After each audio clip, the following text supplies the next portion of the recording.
Capítulo 130. Herr Weber. Ya había transcurrido un mes desde la caída de Charleston, y la ciudad seguía asemejándose a un hormiguero al que alguien hubiera derribado de una patada. Todos sus ciudadanos parecían estar fuera de sus casas, acarreando piedras, madera, cestas de tierra, cubos de pintura, y aquellos que no estaban ocupados con las tareas de limpieza y las reparaciones estaban gritando y vendiendo carne y fruta, verduras, aves de corral y jamones, berberechos y mejillones, gambas y ostras, y cualquier otra condenada cosa que se pudiera extraer del mar y comérsela. La idea de comer junto con el olor a pescado asado que flotaba en el aire le hizo la boca agua a Williams. La vendedora de aquel sabroso pescado estaba, por desgracia, rodeada de una compañía de soldados, todos disputándose su atención, mientras la mujer y su hija apartaban unas pequeñas porciones chiporroteantes de pescado que estaban sobre unos ladrillos calientes y las envolvían con restos de periódicos viejos, con la misma destreza que si estuvieran repartiendo cartas, mientras un crío de corta edad se sentaba en cuclillas a su lado junto a una olla desconchada, aceptaba las monedas que le pasaban los soldados y las arrojaba a su interior para hacerlas tintinear. William, que no deseaba llamar la atención valiéndose de su uniforme de capitán para abrirse paso entre la multitud, se volvió en dirección a los muelles, donde seguramente encontraría comida y también bebida, sin duda, en alguna de sus numerosas tabernas. Pero a quien halló fue a Dennis Randall, que se paseaba ocioso por un muelle angosto, al parecer esperando a alguien. «¡Es Mer!», exclamó Randall al verlo. «Ramson», lo corrigió William. Dennis hizo un gesto con la mano con el que daba a entender que daba lo mismo. «¿De dónde ha salido?», le preguntó, examinando el uniforme de Williams de un vistazo. «¿Y para qué?». «Busco a Van Tarleton. ¿Lo has visto últimamente?».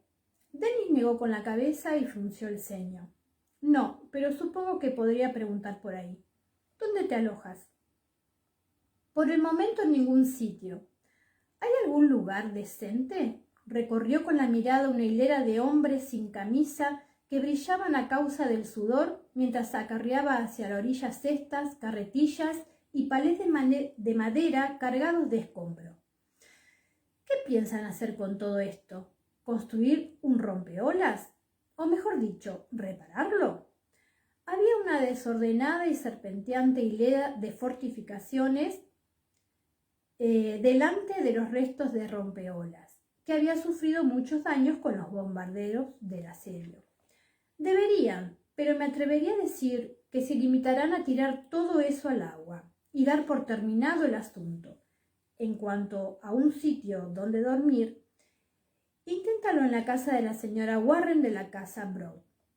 Dennis levantó su sombrero y saludó con la mano a William. «Preguntaré por Tarleton». William asintió en un gesto de agradecimiento y se marchó en busca de la calle Broad, la señora Warren y la comida, no necesariamente en ese orden. No tardó en encontrar comida bajo la forma de arroz y alubias rojas estofadas con salchicha en un tenderete cerca del área de desfile. No había ejercicios de tropas, pero, como era habitual, cuando había militares en las inmediaciones, se veía una gran cantidad de aquellos civiles, proveedores, lavanderas, vendedores de comida, prostitutas, que se alimentaban del ejército como una horda de voraces sanguijuelas. Bueno, esa clase de intercambios es juego limpio, pensó antes de devolverle el cuenco al vendedor de arroz y alubias para pedir una segunda ración. Mientras se la comía un poco más despacio, recorrió con la vista las multitudes que pasaban en busca de algún indicio de Amaranthus o de Benastre Tarleton, pero no encontró nada y estaba seguro de que si lo había habido, lo habría percibido de inmediato, puesto que a ambos le gustaba ataviarse con prendas llamativas.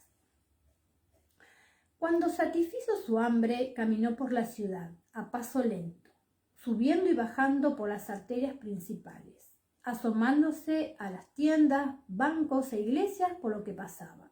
No tenía ni idea de si Amaranthus o Van eran religiosos, de hecho lo dudaba, pero el interior de las iglesias estaba fresco y era bueno sentarse un instante y escuchar el silencio, dándose un respiro del bullicio de la urbe.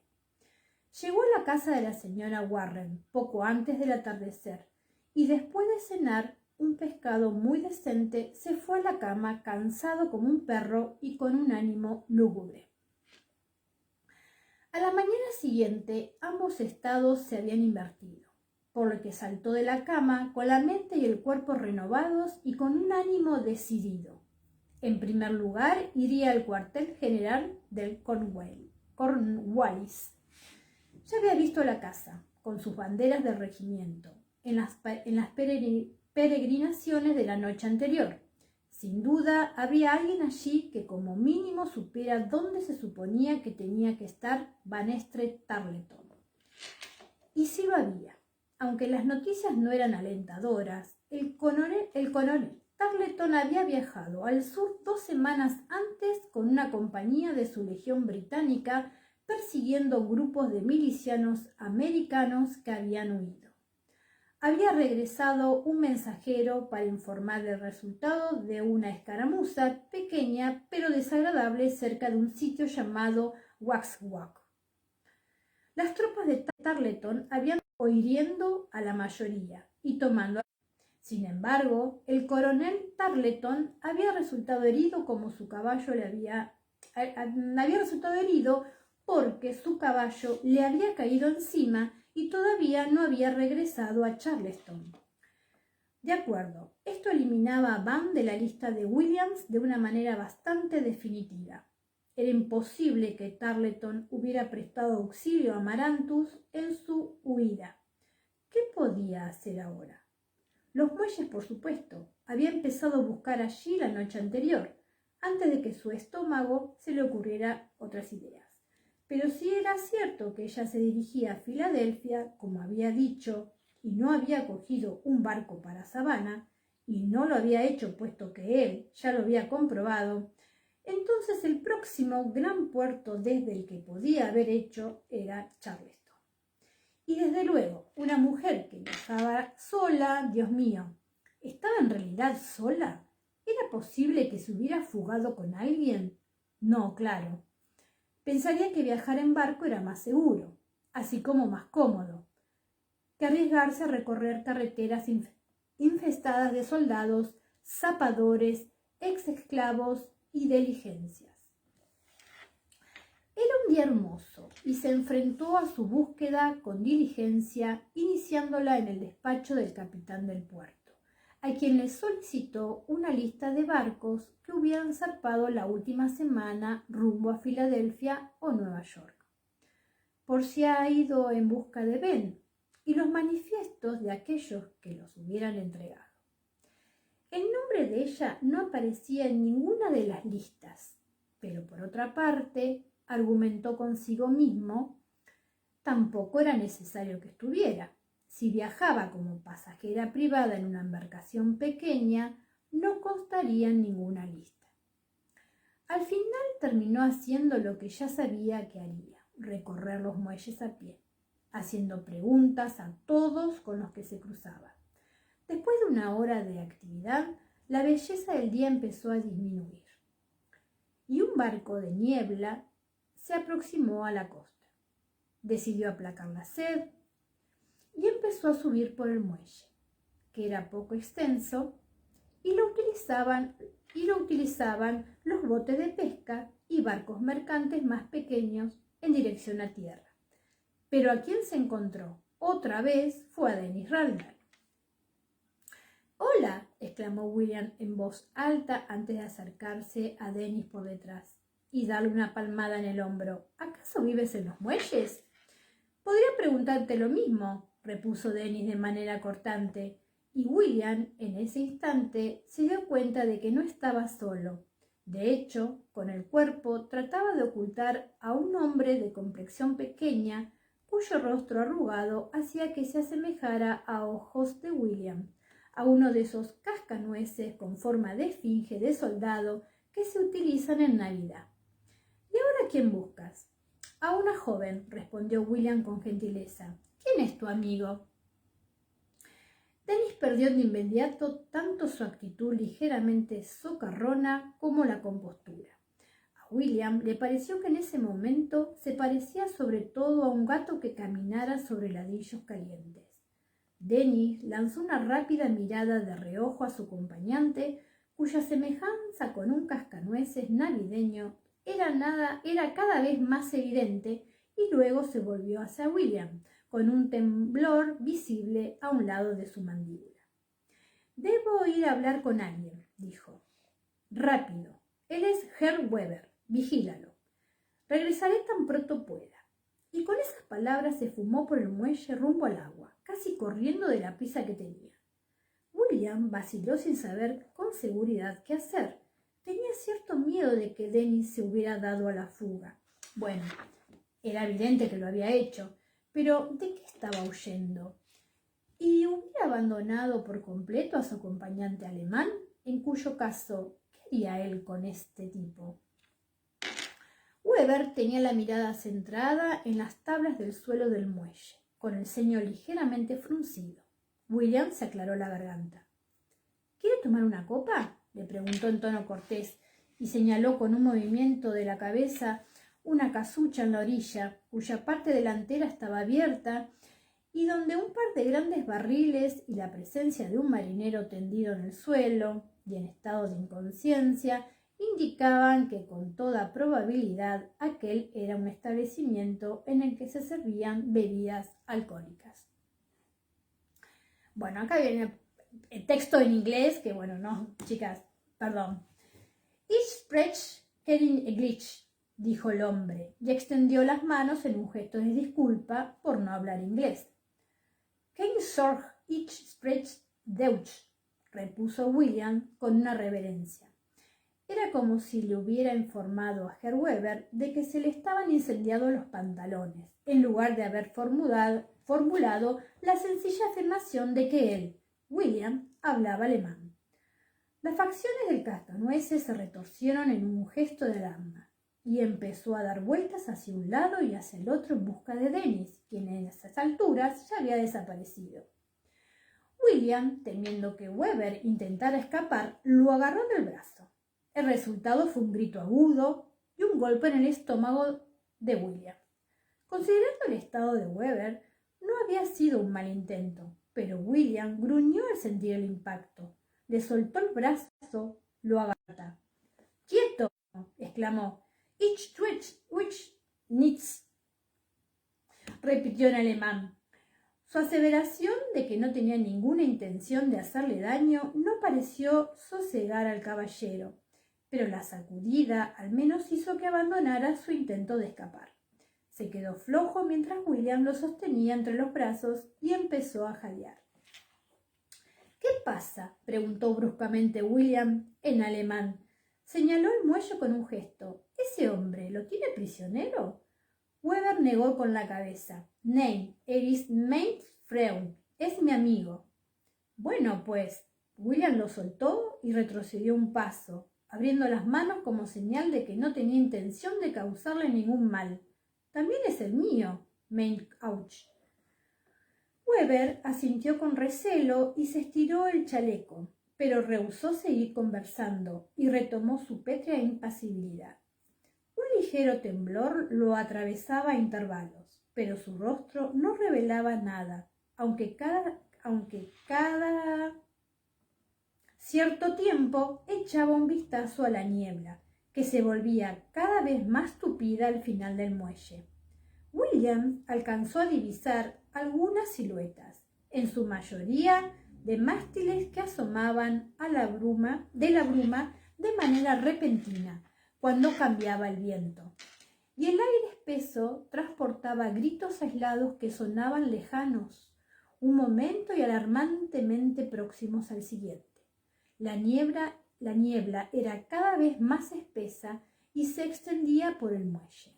Y de pronto él se sintió desorientado, como si el mundo estuviera disolviéndose bajo sus pies.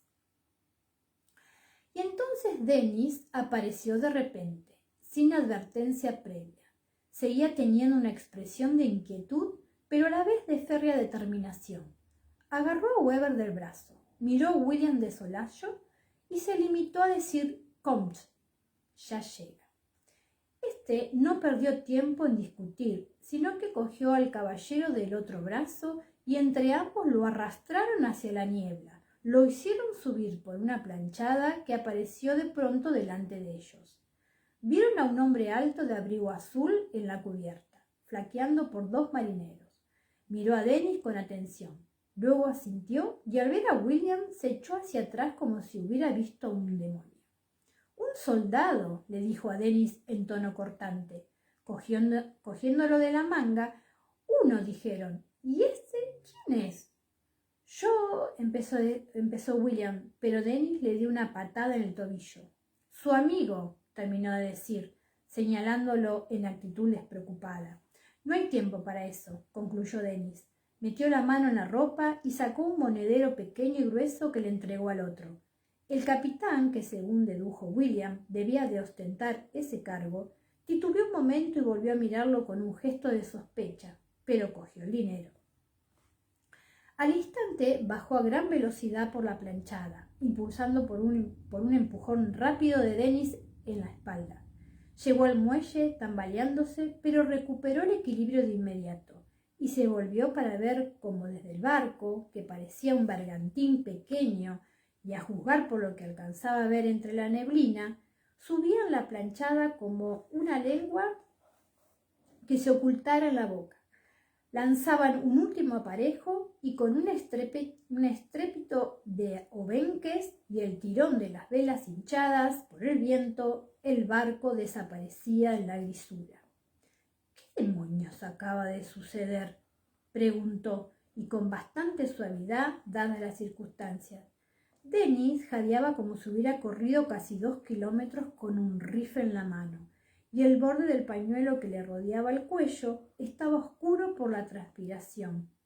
Miró por encima del hombro para asegurarse de que el barco ya había partido y luego se volvió hacia William empezando a respirar con más tranquilidad. «Herr Weber tiene enemigos», afirmó. «Como todo el mundo estos días. ¿Quién es Herr Weber?» Dennis hizo un sonido que podría haber sido un intento de reír de modo burlón. «Bueno, para empezar, no es Herr Weber». «¿Piensas decirme quién es?», intervino William con cierta impaciencia, «porque en todo caso tengo cosas que hacer». «Además de buscar a una chica, ¿quieres decir?». «Me refiero a la cena. ¿Puedes contarme quién es nuestro reciente amigo en el camino?». «Tiene unos cuantos alias», explicó Dennis, al mismo tiempo que daba cuenta de un cuenco de guiso de pescado repleto de almejas. «Pero su verdadero nombre es Haim Salomon. Es judío», añadió. Y William ya había terminado su propio guiso en unos segundos y estaba rebañando el cuenco con un pedacito de pan. El nombre le sonaba vagamente familiar, pero no sabía por qué. Salomón, Hey Salomón, fue la palabra judío lo que le proporcionó el eslabón que le faltaba a su memoria. «¿Por casualidad es polaco?», preguntó. Dennis se atragantó con una almeja, de modo que sí. Levantó una mano en dirección a la camarera y le señaló el cuenco vacío con un gesto en el que le indicaba que le gustaría que volviera a llenárselo. ¿Cómo evitó que lo ejecutaran en Nueva York? Dennis tosió, hizo arcadas y tosió de nuevo, aparatosamente, expulsando pedacitos de pan, gotas de sopa y un gran pedazo de almeja sobre la mesa. William puso los ojos en blanco, pero extendió la mano hacia la jarra de cerveza y rellenó ambos vasos. Dennis esperó a que le llevaran las segundas raciones de guiso y que sus ojos dejaran de lagrimear. Luego se inclinó sobre su cuenco y habló en una voz apenas audible sobre el estrépito de los Canning y las conversaciones a voz en grito que llegaban desde el bar. —¿Cómo lo sabes, por el amor de Dios? —preguntó. William se encogió de hombros. —Por algo que mencionó mi tío sobre un polaco judío que había sido condenado a muerte por espionaje en Nueva York. Estaba bastante sorprendido porque se había enterado de que seguía con vida y de que estaba en esta ciudad. Así que, añadió cogiendo con delicadeza una cuchara de guiso, si resulta que ese es tu amigo, y está bastante claro que es así, entonces yo debería preguntarme quién, o mejor dicho, qué eres tú hoy en día. Porque es evidente que Herr Weber no está al servicio de su majestad. Dennis bebió el resto de la cerveza con una actitud deliberada y frunció el ceño mientras reflexionaba sobre lo que le había preguntado Williams. Supongo que no importa que lo sepas. Él ya está fuera de tu alcance, dijo por fin. Soltó un leve eructo, pidió disculpas y se sirvió más cerveza, mientras William aguardaba con paciencia. El señor Salomón es un banquero, continuó, y como evidentemente había decidido contarle a William más o menos la verdad, siguió hablando. Salomón, que había nacido en Polonia, se había trasladado a Nueva York de joven y había hecho una carrera exitosa. También había comenzado a involucrarse en política, tomando muchas precauciones, apoyando a los revolucionarios y había gestionado varias transacciones financieras en beneficio del nuevo Congreso y de la revolución emergente. Pero no fue tan cuidadoso como creía. Los británicos lo atraparon y, en efecto, lo condenaron a muerte, pero luego lo indultaron, aunque lo metieron en un barco viejo en el río Hudson y lo obligaron a que enseñara inglés a soldados de Hesse durante 18 meses. Bebió otro trago de cerveza. De lo que no se dieron cuenta era de que en realidad se dedicó a convencerlos de que desertaran, lo que al parecer hicieron bastantes de ellos. Lo sé, repuso William secamente. Un grupo de desertores hessianos habían tratado de matarlo en Monmouth y habían estado muy cerca de lograrlo.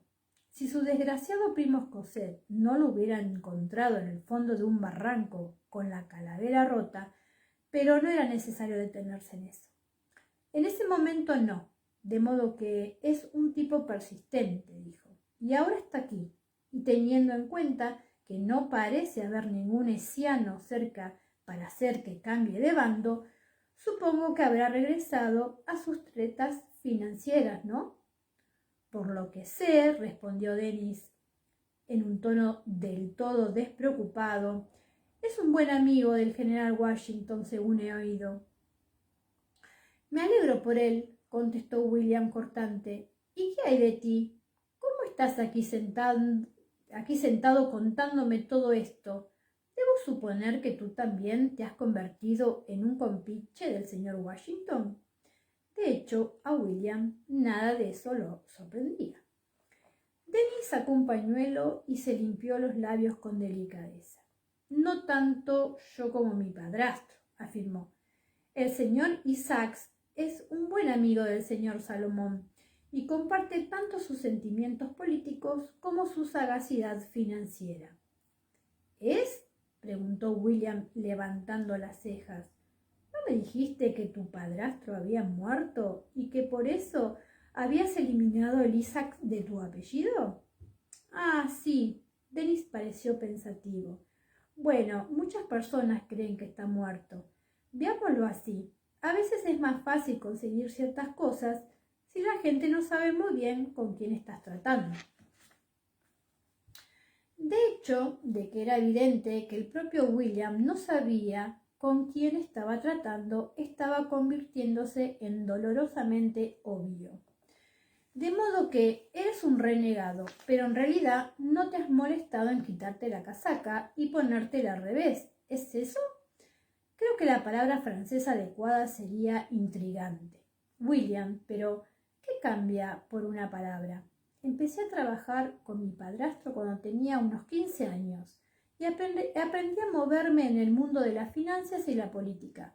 Como bien sabes, ambas cosas tienen mucho que ver con la guerra, y la guerra es cara. Y a veces rentable. ¿Y a veces rentable? Algo que podría haber sido un sentimiento de ofensa se agitó debajo de la expresión plácida de Denis, pero se fumó tras un pequeño gesto de digno rechazo. Mi verdadero padre era soldado y me dejó una cómoda suma de dinero con la condición de que la utilizara para obtener un rango militar si era varón. Murió antes de que yo naciera. ¿Y si hubiera sido niña? William empezó a preguntarse de pronto si Dennis tendría una pistola cargada sobre las piernas debajo de la mesa. El dinero habría servido para mi dote, y sin duda ahora sería la esposa de algún comerciante rico y aburrido que me golpearía una vez a la semana, me follaría una vez al mes y más allá de eso me dejaría en paz. A pesar de su intranquilidad, William se echó a reír. Mi madre quería que fuera clérigo. Pobre mujer. Dennis se escondió de hombros, pero la cuestión es que... ¿Sí? William sintió que se le tensaban las pantorrillas. Tenía la mano izquierda sobre la mesa, todavía con la cuchara de guiso, cuyo mango asomaba entre los dedos apretados del puño. No era el arma que habría escogido, pero, en caso de necesidad, estaba dispuesto a metérsela a Dennis en la nariz. Una conversación como esta solo podía terminar de una manera, invitando a William a que se sumara a las intrigas de Dennis. La situación lo divertía en cierta manera, también lo irritaba, pero al mismo tiempo quería ser cauteloso. Si Dennis llegaba a proferir la mencionada invitación y si William se negaba de plano, Dennis podría considerar peligroso dejar a William suelto para que pudiera repetir todo. Bueno, Dennis le examinó el uniforme. Me dijiste que había renunciado a tu rango. Es cierto, esto señaló con la mano libre la parte delantera de la casaca roja. Es solo para mantener las apariencias, así como un salvoconducto mientras busco a la esposa de mi primo. Dennis abrió mucho los ojos. ¿Esa es la chica que buscas? ¿Se ha perdido? Notó que no preguntas de mi primo. No, no está perdida. Se ha peleado con su marido, como mínimo, y decidió irse a casa de su padre. Pero mi tío está muy preocupado por la seguridad de los caminos y me pidió que me encargara de que llegara a salvo a su destino.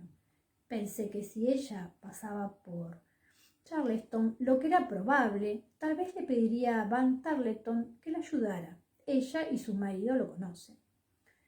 Por desgracia, el mayor Tarleton no se encuentra en Charleston, dijo una voz a su espalda, una voz inglesa que su cuerpo reconoció antes que su mente y que hizo que se volviera rápido, apretando la cuchara con fuerza. Buenos días, capitán Lord Ellesmere, repuso Ezequiel Richardson. Lanzó una mirada indiferente a la cuchara e hizo una ligera reverencia. Confío en que perdonen la interrupción, caballeros. Da la casualidad de que he oído que nombraban al mayor Tarleton. De hecho, él y el mayor Ferguson están en plena persecución de varios grupos de milicianos americanos que se han batido en retirada y están huyendo hacia el sur. William titubeó un instante, debatiéndose entre la curiosidad, aligerada por la indignación, y el interés personal. Pero se demoró demasiado. Richardson acercó un taburete y se sentó a la pequeña mesa redonda entre William y Dennis a una distancia lo bastante corta para agarrarlo, o para el caso, dispararle o apuñalarlo.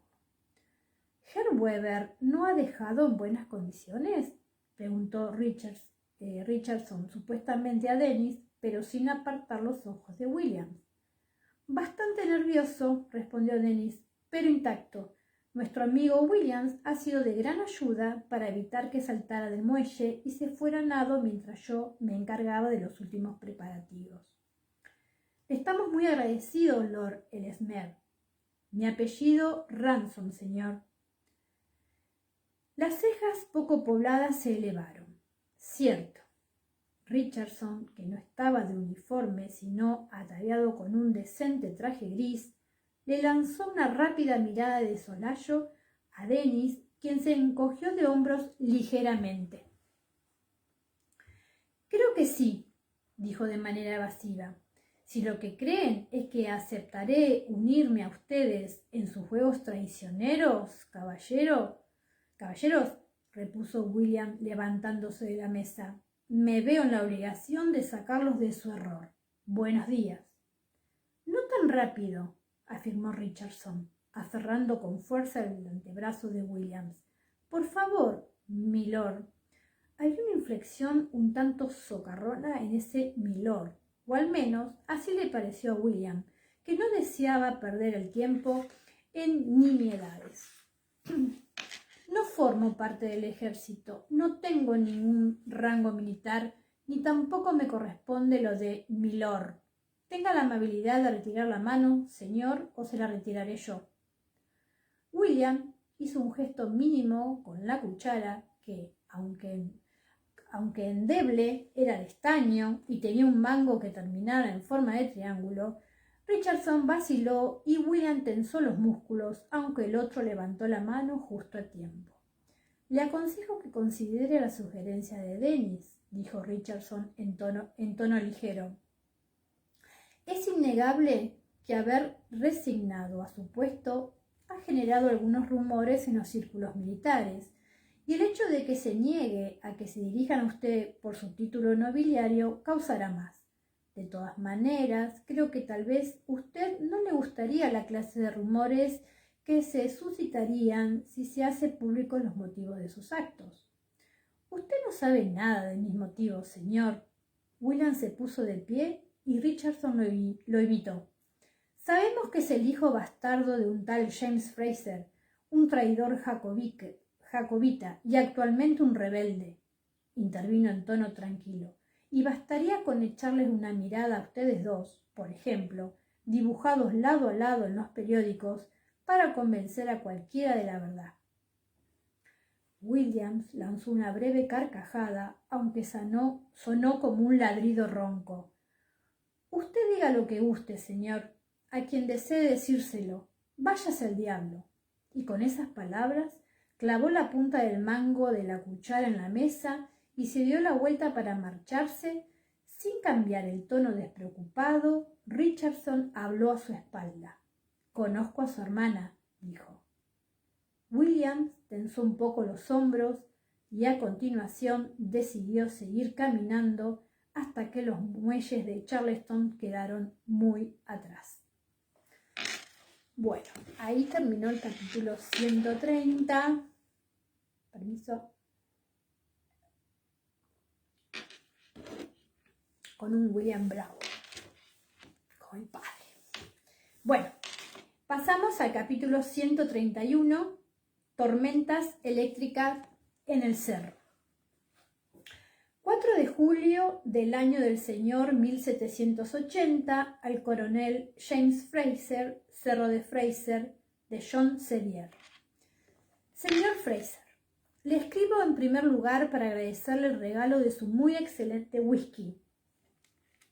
Hace poco tuve la ocasión de visitar a la señora Patton y compartí con ella una pequeña botella que llevaba conmigo.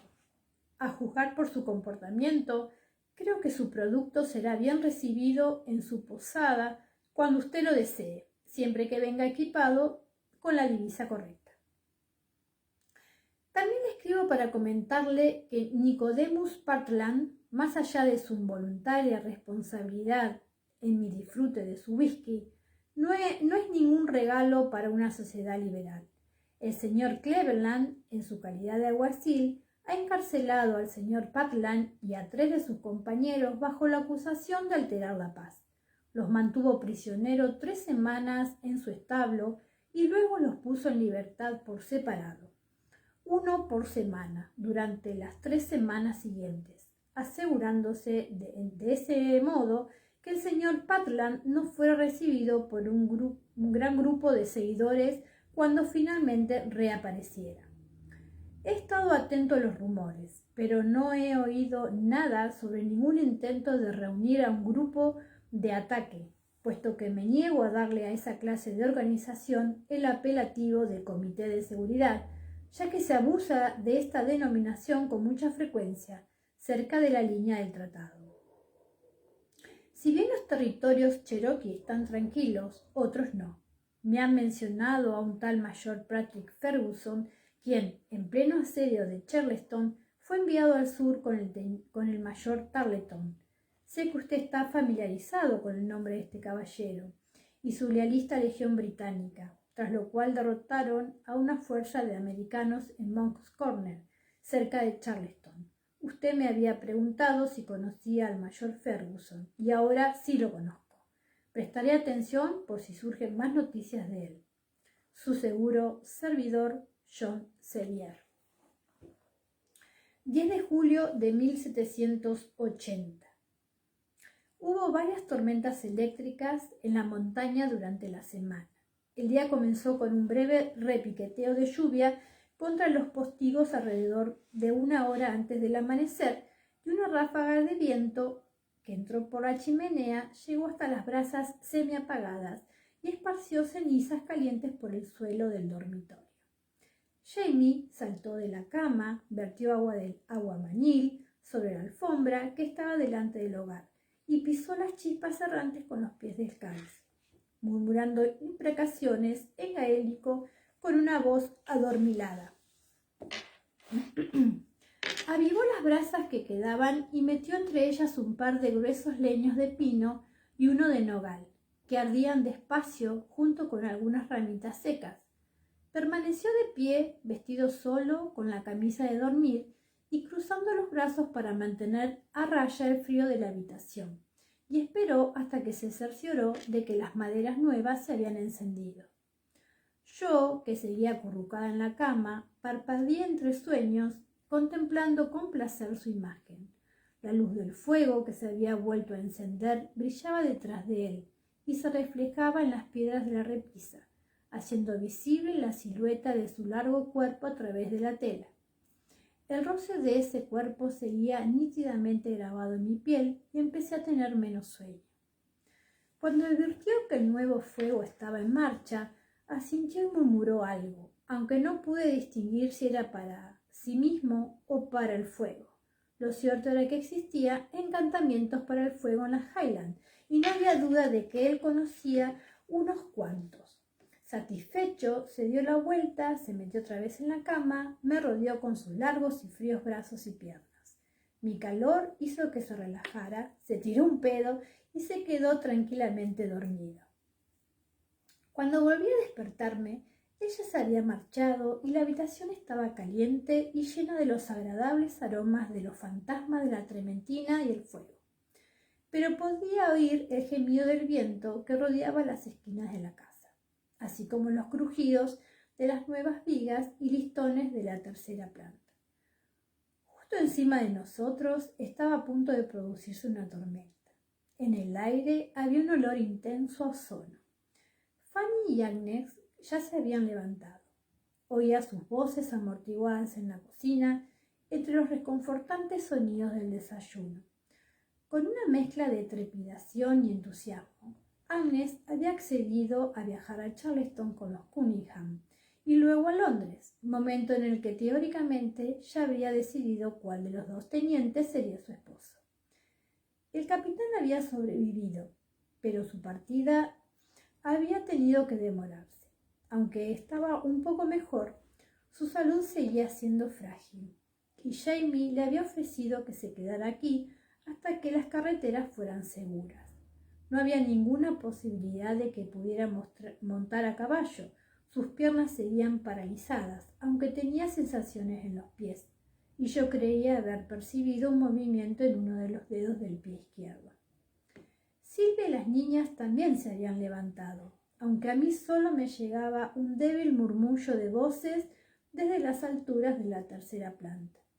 Jamie había considerado dejarles una de las cabañas confiscadas a los lealistas, pero él, Jenny e Ian habían llegado a la conclusión de que los cuáqueros considerarían poco apropiado heredar un botín de guerra, por llamarlo de alguna manera. Con ayuda de Ian y Roger, les construiría una nueva cabaña antes de que llegara el invierno. En cuanto a mí, estaba más que contenta de contar con otras 3 mujeres en la casa que supieran cocinar, aunque los conocimientos de las Hartman no iban mucho más allá de asar patatas y preparar guisos. Yo no era exigente, todavía estaba disfrutando de la novedad de que otras personas lidiaran con el acto de prestidigitación constante que suponía tener que llevar comida a la mesa, por no mencionar el hecho de que me ayudaran con cosas como elaborar jabón y velas, y con las decoradas. Roger y Bree se habían marchado a Salem con la carretera para adquirir vajilla y prendas de tela por medio del trueque. Bree aún no había encontrado tiempo para empezar a construir un telar, pero había muchas manos dispuestas a colaborar en las tareas domésticas. Me salpiqué agua fría en la cara, me lavé los dientes y me vestí sintiéndome más alerta a medida que empezaba a planificar el día. Jenny no había ido a cazar esa mañana. Su voz me llegaba desde la planta inferior, intercambiando cumplidos con las chicas. Si tenía la intención de pasar el día en la casa, tal vez podría convencerlo de que se retirara conmigo a descansar brevemente después de comer. Me pregunté cómo lo lograba. ¿Cómo era posible que el mero sonido de su voz, sin que me llegara ninguna palabra inteligible, sino apenas un suave murmullo, me trajera a la mente la cálida oscuridad de nuestra cama prenupcial? Todavía estaba pensando en ello de una manera más o menos vaga, cuando llegué a la cocina y lo encontré lamiendo las últimas gotas de leche de la cuchara. «Qué disoluto por tu parte», le dije antes de sentarme enfrente de él, con un pequeño frasco de miel y media hogaza que había sacado del armario de los pasteles. ¿Les pone leche a las gachas? La mayoría de los escoceses de la Highland arrugarían la nariz antes de incurrir en un capricho semejante, y preferirían la virtuosa austeridad de la avena, sin añadirle más que una pizca de sal. Jenny te repudiaría. «Es probable», repuso él, sin dejarse intimidar por las perspectivas. «Pero con Van y Rach preñadas tenemos leche de sobra, y no estaría bien dejar que se echase a perder, ¿verdad? ¿Eso es miel?» Sus ojos se dirigieron al tarro de miel tan pronto lo puse sobre la mesa. Corté un pedacito de pan, lo unté cuidadosamente con una pequeña cantidad de la pálida miel y se lo pasé. «Pruébalo». «Así no», le rectifiqué cuando vi que estaba a punto de devorárselo de un bocado. Él se detuvo con el pan a medio camino de la boca. «¿Cómo lo voy a probar sin metérmelo en la boca?», preguntó con recelo. «¿Has ideado algún método novedoso de ingestión?» Fanny lanzó una risita a mi espalda. Agnes, que estaba colocando una bandeja de bacon frito sobre el codo de Jamie, entrecerró los ojos al escuchar la palabra ingestión, pero no dijo nada. Jamie se llevó el bocado a la nariz y lo olió con atención. «Poco a poco, se supone que tienes que saborearla», añadí en tono de reprobación. «Es especial». Oh, cerró los ojos e inspiró profundamente. «Bueno, en nariz es agradable y ligera». Levantó las cejas sin abrir los ojos. «Y posee un buen bouquet, sin duda alguna. Huele a lirio de los valles, azúcar quemada, y puede que haya algo un poco amargo también». Frunció el ceño con un gesto de concentración, luego abrió los ojos y me miró. «¿Caca de abejas?» Traté de arrebatarle el pan de las manos, pero él fue más rápido y se lo metió en la boca. Volvió a cerrar los ojos y adoptó una expresión de éxtasis al masticarlo. «Es difícil que vuelva a darte más miel de oxidendro», exclamé. «La estaba guardando». Él tragó saliva, parpadeó y se lamió los labios mientras pensaba. «Oxidendro, ¿no es eso lo que le diste a Bobby Higgins la semana pasada para que cagara?» «Esas son las hojas. Señalé con la mano una jarra alta que estaba en la parte superior del armario de las hierbas medicinales. Sarah Ferguson asegura que la miel de oxidendro es extremadamente sana y difícil de encontrar, y que en Salem y en Groskey te dan un jamón a cambio de una jarra de esa miel. Bree se ha llevado algunas. ¿En serio? Examinó el tarro de miel con más respeto. ¿Y es de tu propia parcela? Sí, pero los oxidendros solo florecen durante unas 6 semanas y hasta ahora solo tengo 2 colmenas instaladas cerca de ellos. Esto lo cogí tan pronto los árboles dejaron de florecer.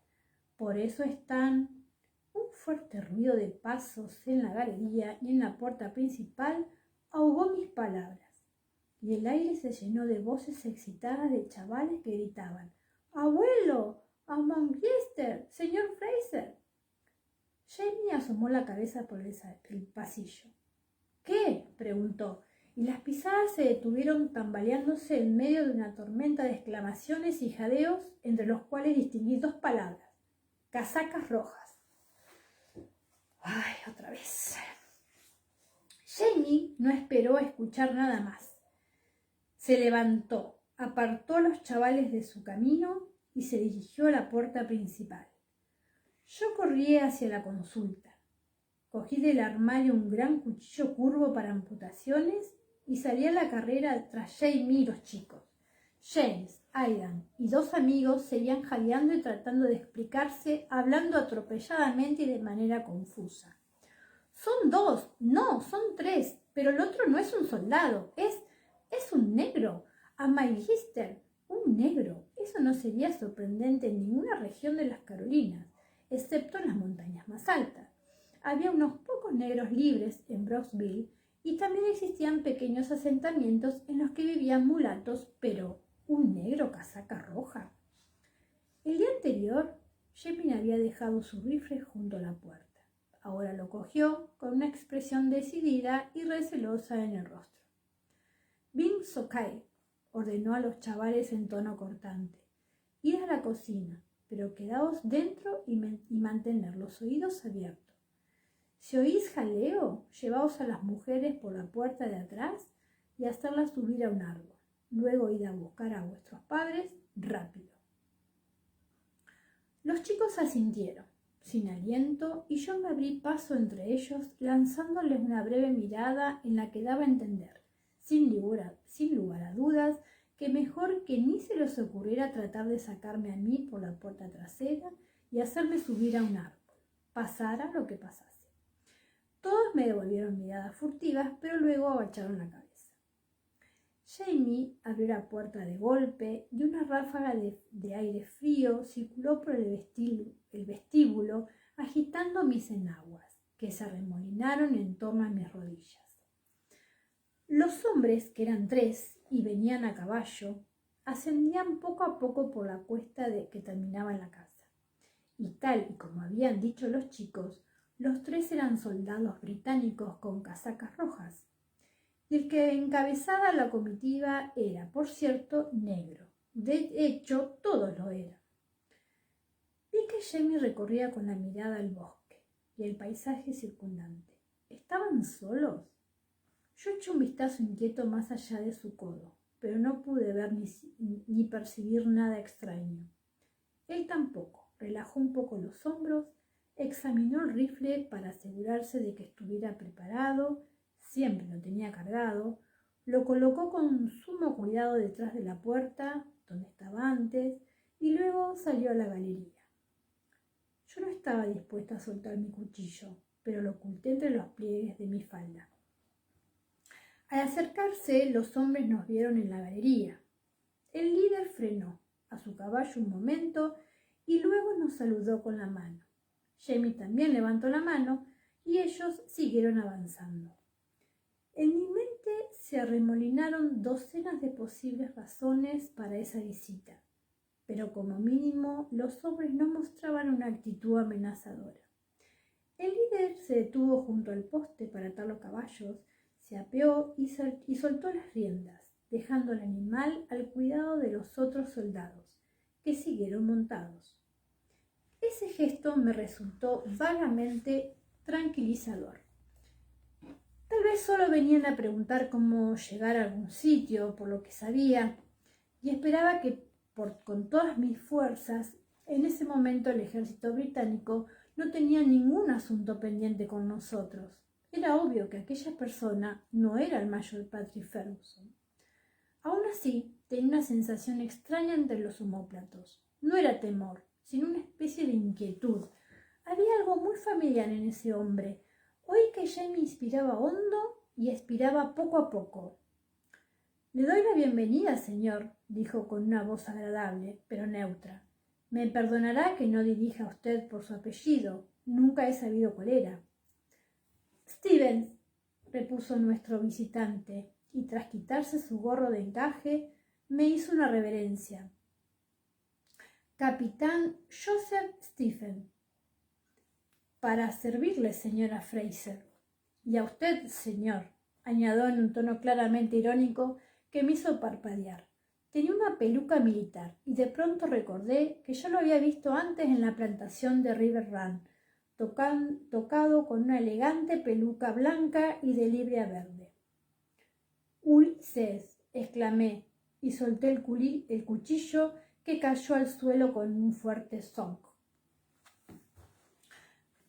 Bueno, apareció Ulises. Bien. Jamie invitó a pasar al capitán Stephen, con esa cortesía exquisita que significaba que estaba haciendo un inventario mental de la localización de todas las armas que estaba dentro de la casa. Vi como le indicaba a Ulises el camino hacia su despacho de terrateniente y lo seguía, mirando al mismo tiempo el rifle que estaba detrás de la puerta y haciéndole un gesto de asentimiento a los chavales que lo observaban con los ojos bien abiertos, así como a Fanny, quien también, con los ojos muy abiertos, acababa de venir del almacén de manantial. «Fanny», le dije, «ve a la cocina, por favor, y trae una jarra de leche y una bandeja de galletitas». «Nos hemos comido todas las galletitas en el desayuno, señora», repuso Fanny en tono servicial, «pero hay medio pastel en el aparador». «Gracias, cariño. Tú y Agnes, llevadle el pastel y la leche a los dos hombres que están en la galería, por favor». «Oh, Aidan, lleva esto a mi consulta». Le pasé el cuchillo de amputar que cogió como si le hubiera pasado Excalibur y lo trasladó sosteniéndolo con delicadeza entre ambas palmas. Me metí en el despacho y cerré la puerta. La última vez que había visto a Ulises había sido en la plantación de River Run, cerca de Cross Creek, donde él era el mayordomo de Jocasta, la tía de Jamie. Se había marchado en unas circunstancias que, siendo cortés, calificaría de tensas, puesto que se supo que no solo había sido el mayordomo de Jocasta durante 20 años, sino también su amante, y que había matado al menos a un hombre, así como probablemente a Héctor Cameron, el tercer marido de Jocasta.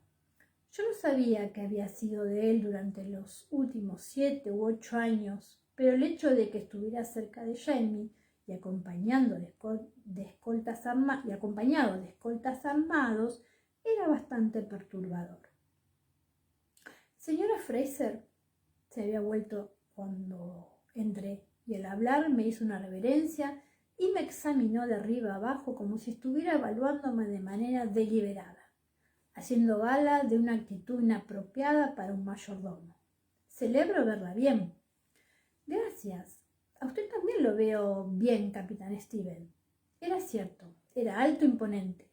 Iba ataviado con un uniforme a medida, tenía hombros anchos y estaba en buena forma.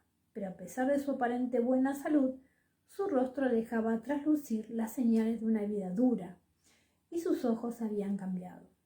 Ya no poseía la impasibilidad cortés de un sirviente, sino que mostraban líneas profundas y feroces, y con toda franqueza me hicieron querer retroceder un paso.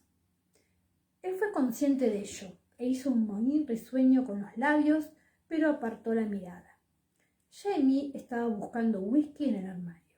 Con un movimiento de la cabeza le señaló a Ulises la silla que estaba al otro lado del escritorio, y antes de tomar asiento colocó sobre él la desconchada bandeja de peltre con la botella y los vasos. ¿Puedo?, pregunté, y cuando Ulises asintió le serví una medida considerable, al igual que otra para Jamie y para mí.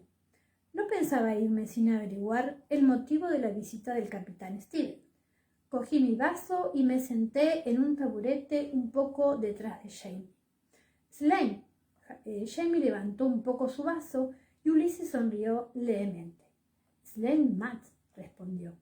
Veo que no ha olvidado el Gaelic, afirmó Jamie en lo que me pareció una referencia deliberada a River Run, donde la mayoría de los sirvientes poseían al menos un conocimiento superficial del idioma de la Highland. Desde luego, contestó Ulises impasible. Bebió un sorbo de whisky, hizo una pausa para distribuirlo por la boca y movió la cabeza con un pequeño de aprobación. Me incorporé a la compañía del Lord Dumont en el 74. Usted conoce a su señoría, por supuesto. Jamie se puso un poco tenso.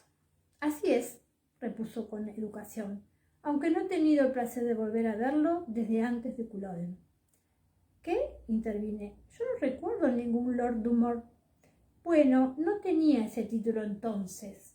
Jamie me devolvió la mirada y esbozó una breve y triste sonrisa, como compartiendo conmigo el recuerdo de aquellos días difíciles.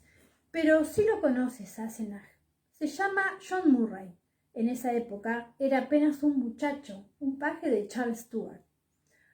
Oh, sí, me acordaba de él, pero muy ligeramente.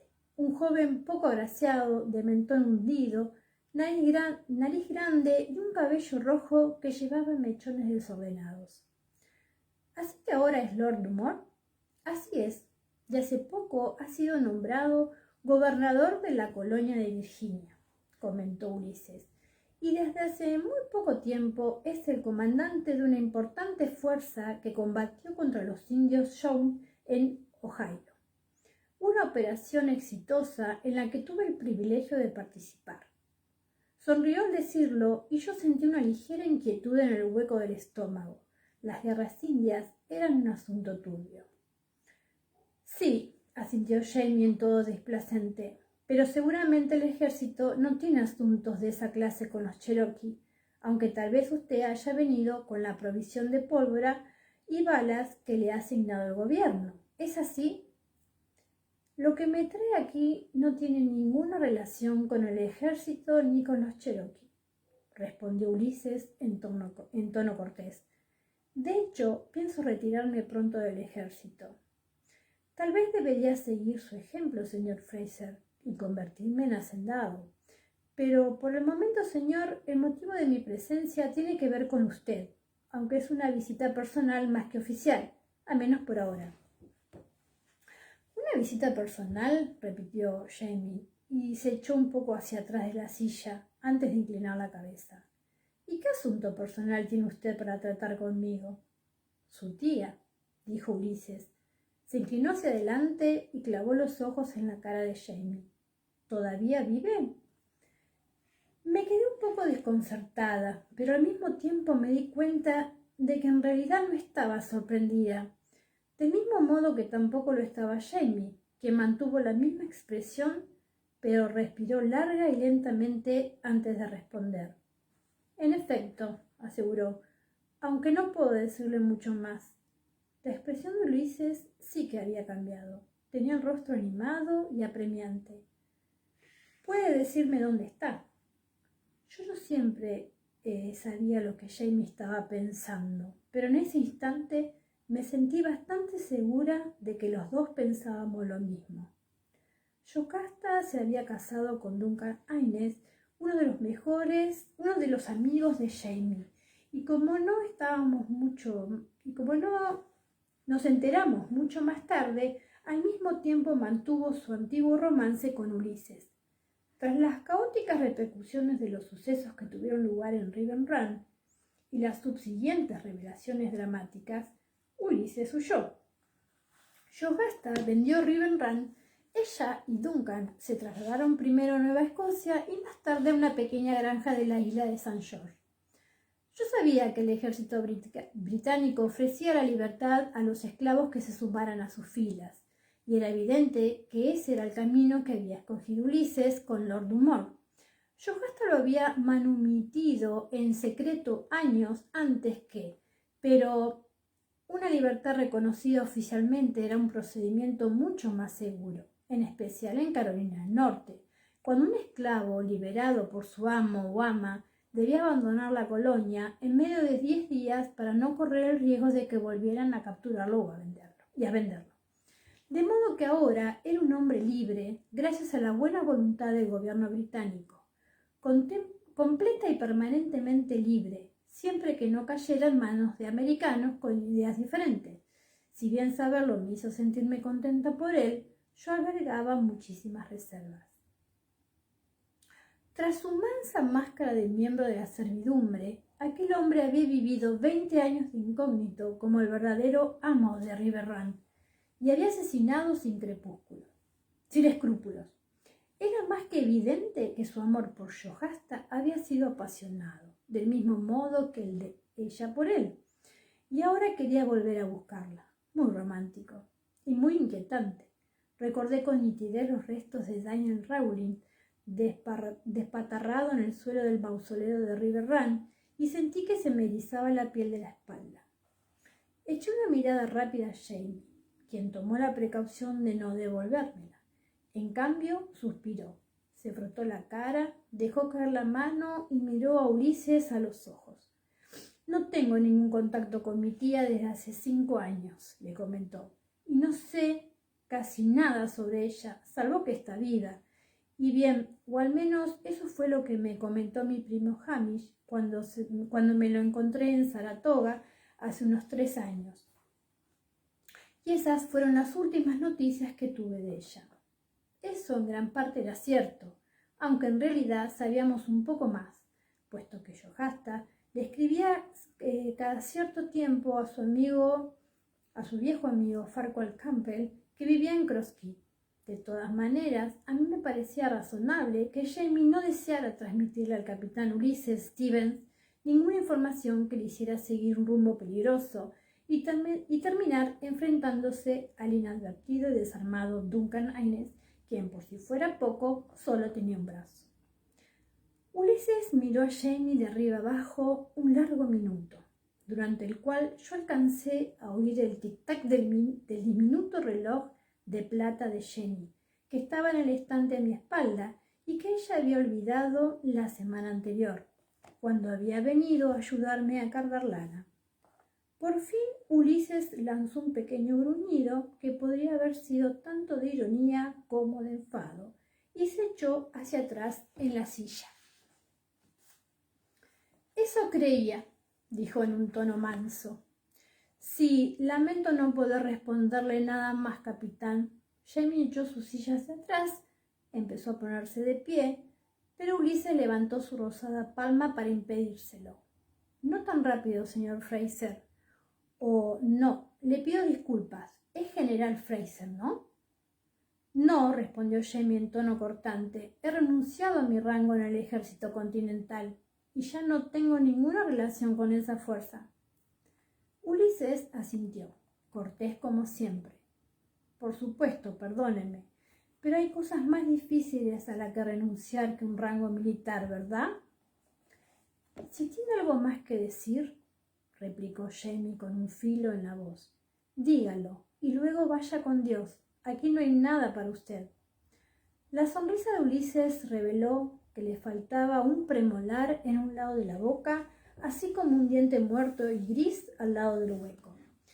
Le ruego que me disculpe, señor Fraser, pero creo que pronto se dará cuenta de que se equivoca.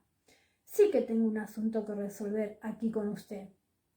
Solté el aliento y luego lo perdí del todo cuando él buscó dentro de su abrigo y extrajo un documento que parecía muy oficial, sellado con lacre rojo. Por mi experiencia, el lacre rojo solía ser una mala señal.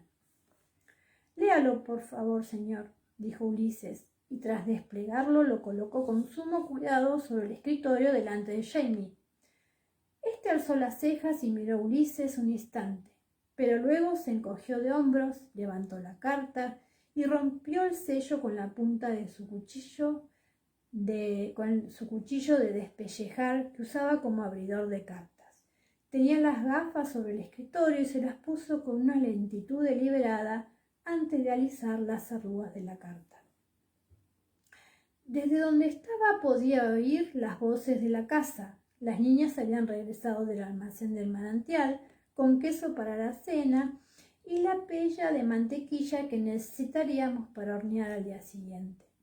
Me llegó un aroma de frambuesas y oí las pisadas de Fanny pasando al otro lado de la puerta, así como el suave tintineo de su cubo de metal que rozó la pared cuando ella se dio la vuelta para llamar a Agnes. De modo que haríamos de nuevo pastel, si los frutos rojos sobrevivían a una cocina llena de niños hambrientos. Jamie lanzó una imprecación terrible en gaélico. Se quitó las gafas y fulminó a Ulises con una mirada que parecía que le incendiaran la peluca. Yo me metí la mano en el bolsillo para buscar mis propias gafas y le arrebaté la carta de la mano. Estaba firmada por un tal Lord George Germain, secretario del Estado del Departamento Americano. Yo había oído hablar bastante de Lord George Germain. John Gray había trabajado a sus órdenes como diplomático y tenía una mala opinión de él, pero eso no importaba en ese momento. Lo que sí importaba era que habían informado a Lord George Germain, secretario de Estado, etc., de que en el año del señor 1767, un tal James Fraser, conocido en Escocia como Lord Brocktroop, jacobita y convicto indultado, había obtenido de manera fraudulenta un terreno de la colonia de Carolina del Norte, tergiversando su identidad y ocultando ante el gobernador William Styron su condición de católico, puesto que la ley prohibía que esas personas poseyeran esa clase de propiedades. Sentí que me asfixiaba. Era cierto, no que James le hubiera ocultado su condición al gobernador Tyrone, quien estaba al tanto del catolicismo de Jamie y había hecho la vista gorda adrede a cambio de que Jamie le ayudara a restablecer el orden, en más de un sentido. En la tumultuosa campiña de Carolina del Norte durante la Guerra de la Regulación, pero era innegable que la ley impedía adjudicar tierras a los católicos, de modo que respiré con fuerza y seguí leyendo. Puesto que en la actualidad no hay ningún gobernador debidamente asignado en la colonia de Carolina del Norte, el secretario de Estado de las colonias ordena, por este acto, al mencionado James Fraser que entregue su escritura de posesión fraudulenta obtenida al capitán Ulysses Stephen de la Compañía de Pioneros Negros de Su Majestad, quien actúa en calidad de agente de la corona y que desaloje el terreno comprendido en la escritura, cuya ubicación y dimensiones se especifican en el documento adjunto. Cualquier arrendatario que resida en la actualidad en el terreno puede permanecer en él durante un año. Una vez superado ese periodo, los arrendatarios deberán marcharse o negociar el alquiler con el nuevo poseedor de la escritura. Las palabras fueron difumándose ante mis ojos hasta convertirse en manchas y dejé caer la carta sobre el escritorio. ¡Maldito reptil!, exclamé dirigiéndome a Ulises. Él no se inmutó. En su lugar, yo actuaría de inmediato, señor Fraser, dijo señalando el papel con un movimiento de la cabeza. Como habrás visto, no se mencionan procesos penales, ni multas, ni cárcel, pero puede haberlos. Tengo el tratado original, firmado por usted, en el que se estipula que usted no es católico. Y si decide ignorar... Cerró la puerta y la cabeza de Fanny, tocada por una pulcra cofia, se asomó.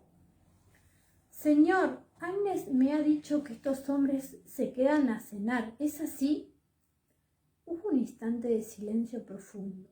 y luego Jamie se puso de pie lentamente. No, Aleana, ve y díselo. Esperó de pie hasta que la puerta volvió a cerrarse. Yo respiraba tan rápido que unas manchas blancas aparecieron en el borde de mi campo visual, pero le vi la cara con mucha claridad. Largo de mi casa, le ordenó en tono quedo, y no vuelva. Ulises se quedó donde estaba, con una sonrisita en la cara, y luego se incorporó muy despacio. Como le estaba diciendo, señor, yo obedecería esa orden de inmediato, puesto que, si decide no hacerlo, el ejército tendrá justificación más que suficiente para venir y quemar esta casa con usted dentro. Hizo una pausa y se dio la vuelta para mirar con un gesto deliberado la puerta por la que Fanny había desaparecido, con todos ustedes dentro. ¡Ay, qué malo! Jamie hizo un movimiento rápido y Ulises se sobresaltó para mi gran placer. Pero Jamie no había hecho más que levantar el comunicado oficial del escritorio. Lo arrugó hasta formar una bola, se dio la vuelta y lo lanzó a la chimenea. Luego se volvió hacia Ulises con una expresión que hizo que el hombre se quedara paralizado. No dijo nada. Ulises se agachó con rapidez y sacó la carta de las cenizas ardientes. La sacudió para limpiarla, se dio la vuelta y se marchó con la espada recta como la de un mayordomo llevando una bandeja. ¡Oh! Queda poquito, chicas. ¡Tremendo este Ulises! ¡Oh! Bueno, Jamie se sentó despacio y colocó las manos sobre el escritorio con unos movimientos muy precisos, extendiendo las palmas sobre la madera, listo para lanzarse a la acción tan pronto decidiera qué acción debía seguir. En realidad sí existía un gobernador interino en Carolina del Norte, Richard Caswell, a quien conocíamos bastante bien, pero no había sido nombrado por el gobierno británico, sino elegido temporalmente por el Comité de Seguridad designado por el Congreso de la provincia. Ambas entidades bastante fluidas, pero ninguna legítima en lo que respectaba a Lord George Mann. Pero en realidad no pueden, empecé a argumentar, pero me detuve. Sí que podían, y con mucha facilidad. Tragué saliva y sentí que un repentino temor me erizaba la piel. Una ráfaga de viento que había entrado por la puerta principal había traído consigo olor a serrín reciente y a brea líquida desde el sitio junto a la sabina colorada donde los hombres tallaban cuñas y alisaban tejas para el tejado. Madera. Nadie que hubiera sufrido un incendio en una casa escucharía la palabra quemar con la mínima ecuanimidad, y yo no me sentía para nada ecuánime, y Jamie tampoco. No creo que esa carta sea una falsificación, dije por fin. Él negó con la cabeza. He visto bastantes documentos oficiales como para reconocer los sellos. ¿Crees que él es responsable? Nos ha echado el gobierno encima. ¿Puede hacerlo? Jamie levantó las cejas y me miró. Supongo que hay bastantes personas que lo saben, pero dudo que la mayoría de ellas tenga algo contra mí, y mucho menos podrían conseguir que el secretario se interesara por una cuestión tan nimia. Lord Dunmore, quizá, sugerí con delicadeza. Desde luego que a él no le importaría, pero si sintiera que le debe algo a Ulises... A Jamie se le estaba subiendo la sangre a la cara y formó un puño con la mano izquierda. ¿Qué ha sido lo que ha dicho el Valgar? ¿Que estaba pensando en convertirse en terrateniente? Por los clavos de Roosevelt, clavé la mirada en la desconchada superficie del escritorio, como si la ornamentada carta siguiera allí. Y la cuestión es que nos ha asegurado que él tenía el documento original, no el gobierno o Lord Sherman, él. De hecho, el gobierno británico tenía la costumbre de confiscar propiedades de los rebeldes y adjudicárselas a sus propios lacayos. Lo había hecho en toda la región de las Highlands después de Culloden, y Jamie había salvado Lillibroch solo porque se le había legado a su sobrino de 10 años antes de Culloden. Hubo un momento de silencio. ¿Los acompañan más hombres que esos dos?, preguntó, pero no a mí, y contestó inmediatamente a su propia pregunta. Sí, yo creo que sí. La pregunta es ¿cuántos?